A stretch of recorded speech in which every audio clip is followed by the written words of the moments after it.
You decided to transfer from an all-black Lincoln High School to an all-white Jupiter in 1961. Why do you think Palm Beach County took so long to integrate, and what gave you the courage to be the first one? Well, I didn't decide.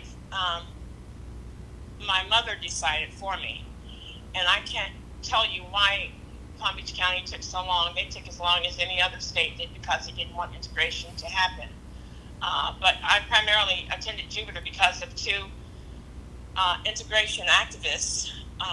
That is Mrs. Florence Nelson and Mr. William Holland, who was an attorney here in Palm Beach County. But my mother was the driving force for me attending Jupiter High. I've read that on your first day of school, 3 federal officers greeted you, along with an elderly white woman holding a gun threatening to shoot you. And your English teacher tore up your first assignment, which had a perfect score and told you to remember your place. How did you deal with that situation? Well, first, let's get back to the first day, getting out of the car. I had no idea, first of all, I was going to be the only student there. I thought 6 of my other classmates were going to go with me. But when I got there, my mom said I was the only one, and before I could even question that, the federal officers came and got me out of the car, and then there was a commotion across the street, and I was rushed inside. I knew I saw briefly what it was, but I was told later that's what it was. This lady that didn't want me to go in. Okay. As far as me dealing with that, it happened so quickly. I was 14 at the time, so I can't really say, I can't remember how I felt except that I was excited to be at a new school, not and too naive to realize what I was going to be facing. One young woman, Beth Jones, she was the one that was very kind to me the very first day when the teacher tore my paper up. Mm-hmm. And of course I was very embarrassed, and I stood there and cried. And so I came back to my seat. The kids were laughing, of course, and I was sitting behind her, and she turned around and gave me a tissue and said, "It's going to be okay, don't worry," and I'll never forget that. How was Jupiter different than Lincoln High School in your opinion? Jupiter was all white. I came from Lincoln High School, which was all black. The second difference was our textbooks. When we received textbooks at Lincoln, we were getting old textbooks from the then Palm Beach High School. They were used. We didn't get new books. The first thing I did notice at Jupiter that I was getting new textbooks. Anyone at Jupiter High support you when you first came over for your senior year?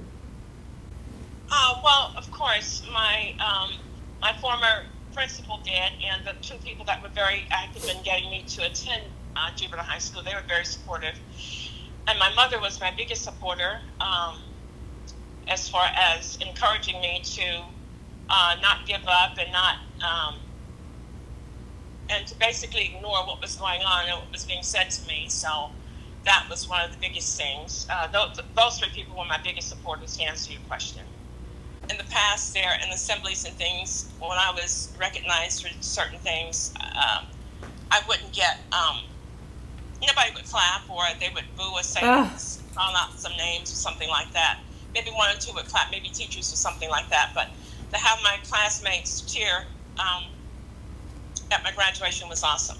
Can you share some important lessons you've learned in life from this experience? First, to be tolerant of people and to realize that a lot of their feelings are based on ignorance. By that I mean they don't know any better, they haven't been taught or told any better.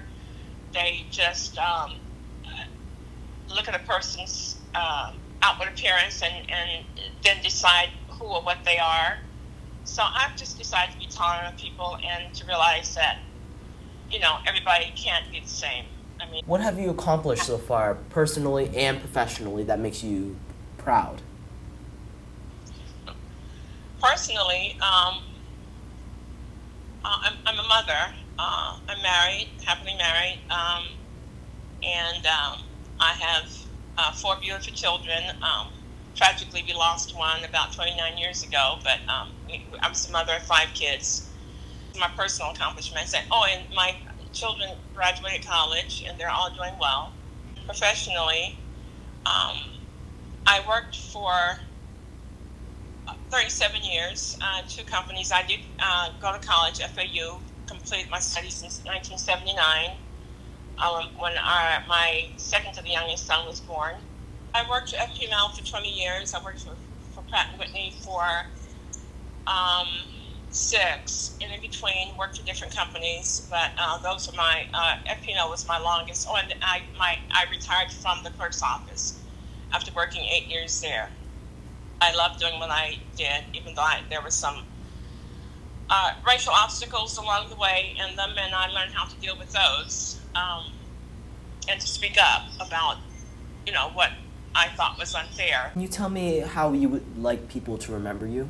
I don't, shine a spotlight on myself in any other way. I just like to be known as a fair person, as a caring person, as an honest person, that I'm a Christian. So that means a lot to me.